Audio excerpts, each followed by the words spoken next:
Mukhang desperado na itong Phoenix Fuel Masters na magkaroon ng pagbabago dito sa kanilang lineup at yan ang dahilan kung bakit ngayon ay gusto na raw nila na makipag-trade dito sa San Miguel at gusto nila makuha itong si Jeron Teng pati na itong si Chris Miller dahil naghahanap sila ng mga scorers na pwedeng makatulong dito sa kanilang roster.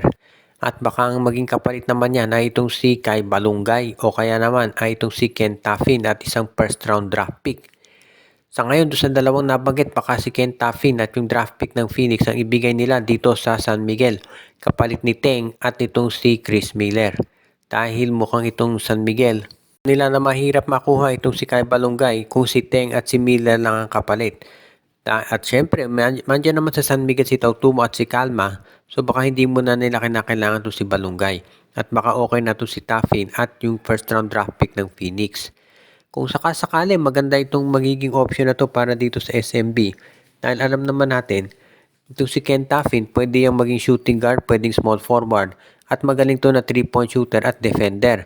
So bagay na bagay yan sa San Miguel. Plus yung first round draft pick ng Phoenix magiging mataas yan dahil ang Phoenix nahihirapan pumasok sa quarterfinals. So baka maging top 4 o top 5 pick yan na magagamit ng SMB.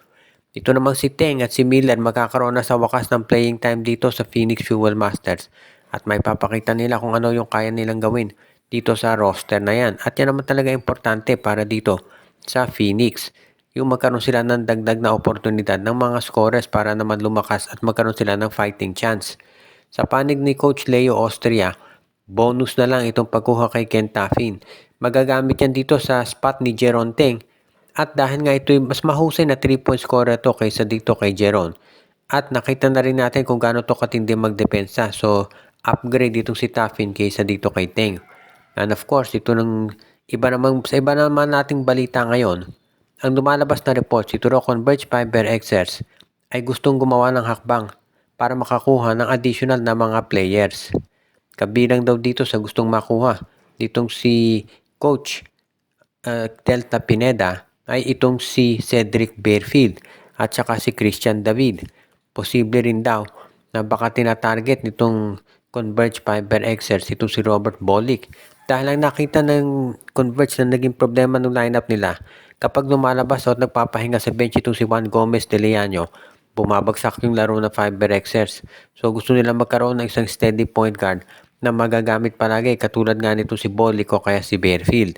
So just in case nakaupo sa bench itong si JGDL, ay makukuha nila pa rin at maintain yung kanilang momentum.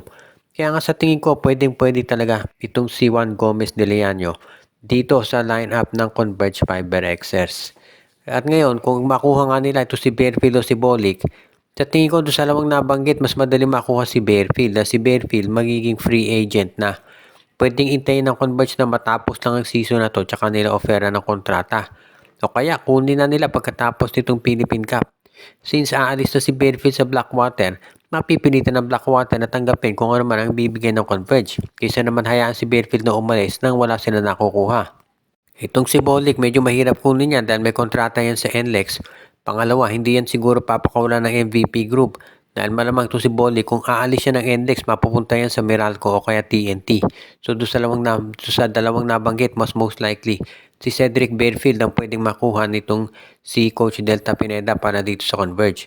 At in fairness, magaling talaga to si Bearfield. So bagay na yan na makasama dito sa backcourt ng Converge dito kay Juan Gomez de Leano.